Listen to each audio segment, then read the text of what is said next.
Came from the telesales sector.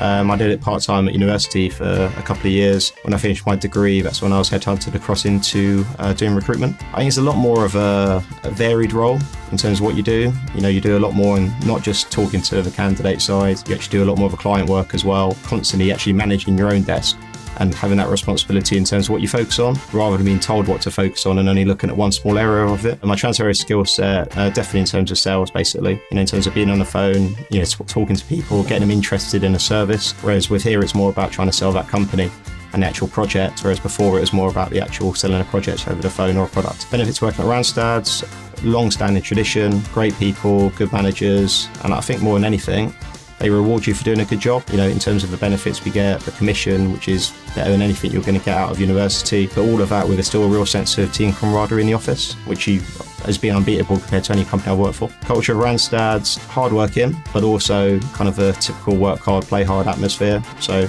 during office hours, everybody's on it, wants to do well, wants to bill, wants to sell at the end of the day and bring money into the business. But then outside of work as well, I say there's a kind of sense of a family, and also we know how to enjoy ourselves, which is always nice. During Randstad, I've had 3 promotions so far, from consultant, then up to senior consultant, principal. I suppose it'll make it fourth with being the business executive now, which is basically where you're overseeing, I suppose, your core sector, and you're the number one in that position in London as well as the region. To get promotion in Randstad, it's all about hitting your targets, mainly to do with how much you bill, but also in terms of your general, I suppose, attitude in the office and knowing your sector, because you won't get promoted up to my level where I am now if you don't know your market like the back of your hands, and that's the same with knowing your candidate base as well. The one piece of advice I'll give to a training consultant: work hard, especially from the start, get your head down, do the calls, do the hours, and the rest will look after itself and you'll be a success.